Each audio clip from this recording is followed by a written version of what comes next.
One of the most common critiques I see online for Assassin's Creed Valhalla is that the game is too big, or the story is too long. Now to me this is a fair critique and one I'm going to echo in this video, though I understand how absurd it may sound at face value complaining about getting more content. But I promise I'll try to make sense of this argument to the best of my limited ability. As it stands, the game is between 60 and 100 hours long depending on how much side content you find yourself doing, which makes a full playthrough quite the hefty undertaking. Assassin's Creed Valhalla's story is told as little Norse sagas broken down into 2-hour chunks as you go through the main plot.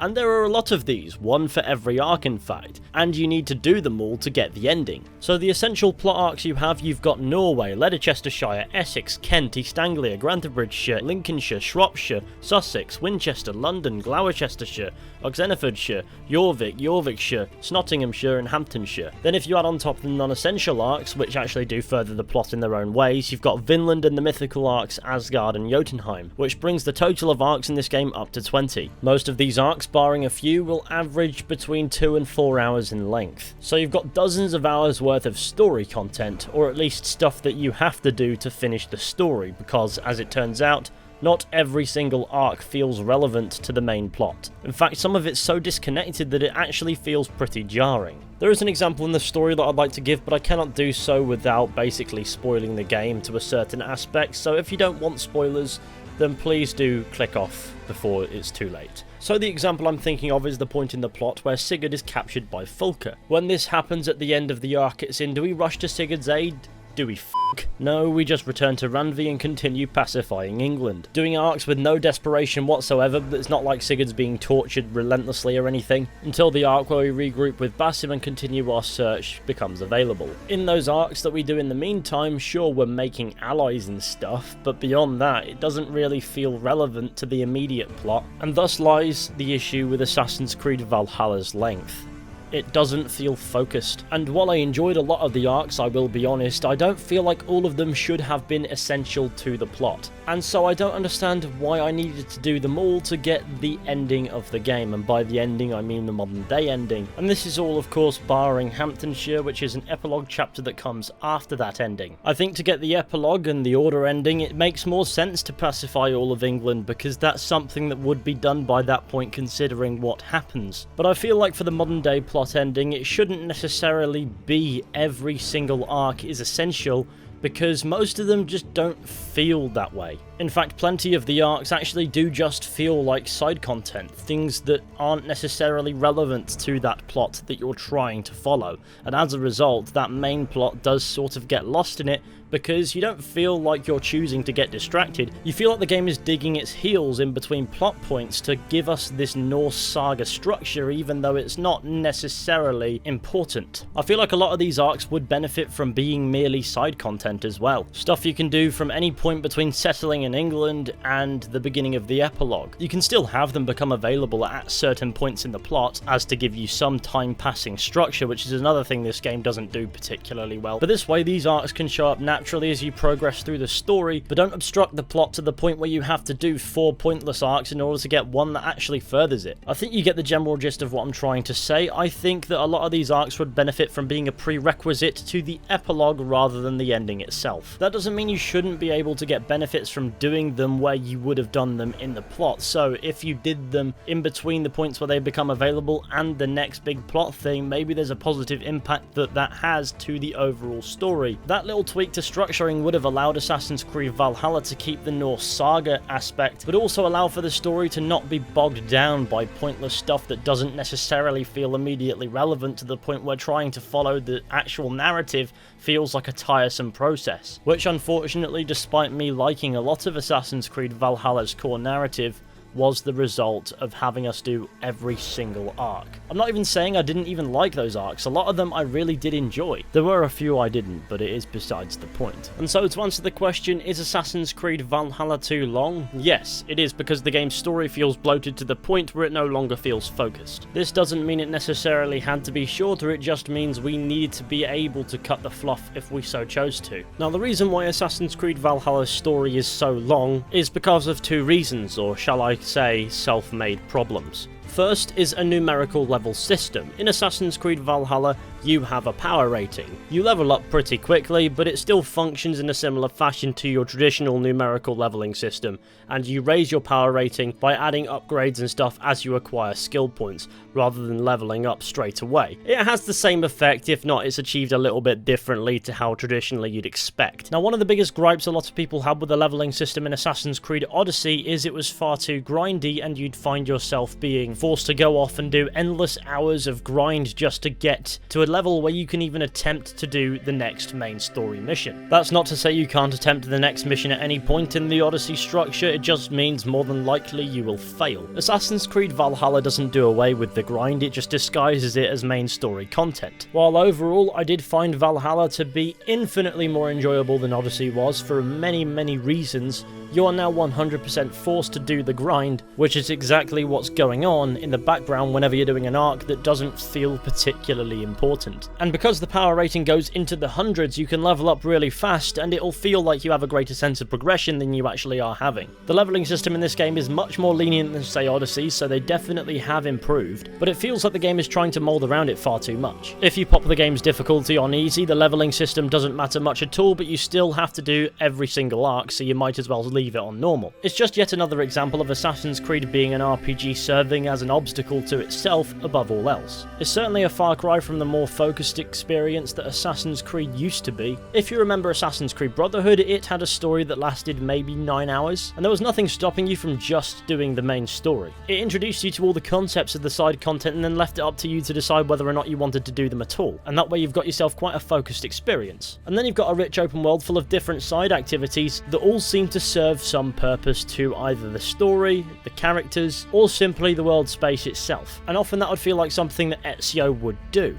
Because while the story is only 9 hours long and you could just do that, you'll often find yourself compelled to do everything else as well. This would add a significant amount of time on the average playthrough, but there was never any grind involved, disguised or otherwise, there was just fun. But yes, since those days, the franchise has changed. It's no longer the third-person action-adventure game. It's now a third-person hybrid RPG that will at the very least take dozens of hours to complete, even when engaging in the most minuscule amount of side content. The feeling of bloat comes from when you're doing stuff that are essential to the story apparently, but just don't feel like it. You have to do it, but if it was side content, it's not something you'd necessarily bother with. In the marketing of this game, there was a promise that you wouldn't have to go off and grind to continue the main story, and while that's not strictly untrue, I'm just not a fan of how they achieved it, which is by making the grind a part of the story, just something that's going on in the background. When will Ubisoft realise that it doesn't have to be there at all? The second reason why Assassin's Creed Valhalla has such a long story is because the open world is gigantic, arguably unnecessarily so. In order to properly introduce you to the world that has been built here,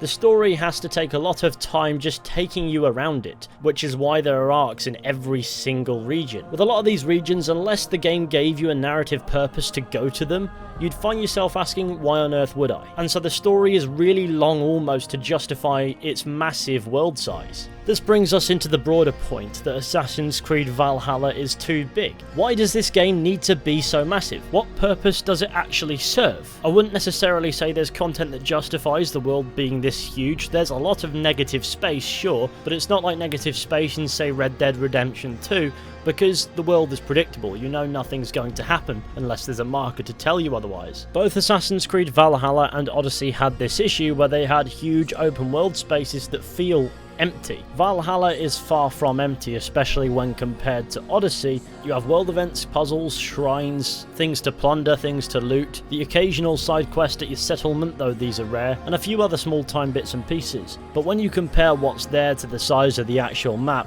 there is still a lot of empty space that isn't occupied by anything at all, and there's not even a prospect of any form of encounter happening. You may get attacked by wolves or a bear, but that's too predictable. There's no benefit to having an open world this big. If anything, it just obstructs the immersion. Not only do you have to make an open world, you've also got to make side content to fill it that reaches a certain standard of quality and frequency. You saw one extreme of this problem in Odyssey, where there were loads and loads and loads of side quests, but all of them consisted of really similar fetch objectives. For the most part, they weren't even especially high quality, they were just tedious time killers. I'd like to say there was somewhere between 100 and 200 of them, that is if we're not counting the randomly generated board assignments that are just the same thing. And even then there wasn't enough content to fill this massive open world. The quality suffered because of a quantity quota that couldn't even be reached anyway, which was due to the open world being far, far, far too big.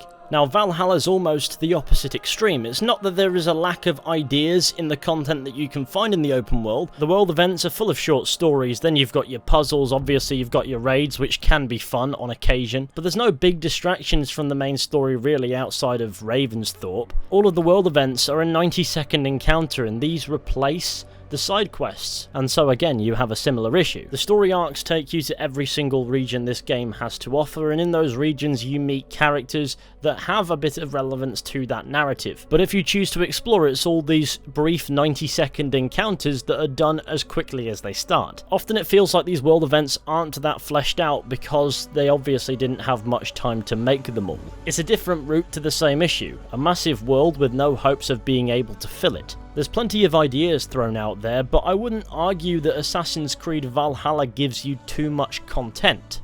Just too many concepts. Yes, it's cool to stumble across a serial killer in the woods, and yes, it's cool that there's a little bit of a story that goes with that, but the fact that it's over in 90 seconds doesn't make it an experience, just an event. To use an example, you can find Excalibur in Assassin's Creed Valhalla. If this was an old Assassin's Creed game, this would have been a huge event, because this is a golden glowing Isu Sword of Eden thing in a universe where even the smallest piece of Isu technology carried a lot of weight. But because this game needs to quickly gloss over to the next thing, it has no weight whatsoever. Eivor doesn't care, none of the characters care that there's a Sword of Eden getting about, nobody's even remotely curious. There's no impact to having this thing that's so out of place to the point where you think, did this even happen? And the answer's probably not, canonically speaking. And so Excalibur being here isn't there to serve the protagonist or any story point, it's just there so the player can have a cool flashy sword. And while it may be satisfying and fun to get, we don't get any context because Ubisoft have no time to give it any. And I think that defeats the point of immersion in the role-playing element of a role-playing game. Often the world events you find here feel like the general conceptual outline of a side story that hasn't been fleshed out because there frankly isn't the time because they've got to make 100 others. And you're right, some games manage to do it, like The Witcher 3 manages to give you loads of side stories in its world, big and small. Red Dead Redemption 2 manages to give you loads of different side missions that all feel like stories in their own right, broken down into parts. And where there's not those, there are mysteries and things to find in the world, ranging from small Easter eggs to full-on unlabeled experiences that you never expected to stumble across. And those games are big, but it's not for the sake of it, it's because they have the content to fill the world. Assassin's Creed Valhalla has a world full of many ideas, but I think it often fails to fully expand on those to a satisfying extent. I don't think The Witcher 3's open world is anywhere near the size of Assassin's Creed Valhalla's or Odyssey's, so we'll drop that one. However, Red Dead Redemption 2's is certainly a good chunk of the size, the difference being that game took 8 years to develop, and this one took 3. And so the issue that comes from Assassin's Creed Valhalla being too long, or the open world being too big, is that the game favours quantity over quality in the end of the day. I'm not saying the game is overall bad, there's a lot of things that are pretty decent within it. It's a game that I personally really enjoyed playing and would happily play again, and I more than likely will. But if the story was more focused, the open world was no bigger than it needed to be. The side stories felt fleshed out, there was stuff that you could come across or do in the open world wherever you were, even in the spaces where there is supposed to be nothing. And you could come away from those encounters feeling like you'd had an experience rather than just some random thing that's always over as quickly as it started. If the game molded itself around the narrative and the content rather than the world size, or a numerical leveling system disguised or otherwise, and then happened to be quite a long or big game, I don't think people would be complaining at all, because the issue isn't Assassin's Creed Valhalla's length.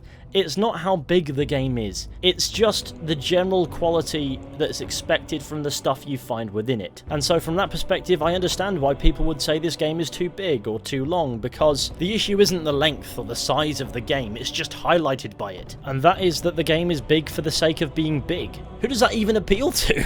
Now, to be fair with Ubisoft here, this isn't anywhere near as badly as it was done in Odyssey. Assassin's Creed Valhalla is actually an enjoyable experience, at least to me. And yet the game is still let down by Ubisoft's god-awful design philosophy. So to conclude the video, is Assassin's Creed Valhalla too big? In my personal opinion, yes. Will Ubisoft ever realise and change their attitude towards making games? As much as I'd hope so, I wouldn't imagine that to be the case, but it was a fun topic to discuss just the same. If you like this video and want to see more Assassin's Creed Valhalla discussions, be sure to check out episode 1 of the 4 Pillars podcast over on the 4 Pillars network, which you can find via a link in the description. In that, we spend 3 hours discussing Assassin's Creed Valhalla at length, so if you're looking for a spoiler cast to pop on in the background while you're gaming, then we've got you covered. As for today's video, please let me know your thoughts on the subject down in the comment section. I cannot wait to give... That's a lie. Assassin's Creed comment sections are fucking mental. Be sure to let me know your full thoughts down in the comment section. I will be sure to give them a read. So thank you all for watching this video. I hope you enjoyed. Be sure to go ahead, leave a like, subscribe, share the channel with your friends and all that wonderful stuff. That would be fantastic. And with any luck, I'll be seeing you all very soon with another video at some point. But until next time, take care and goodbye.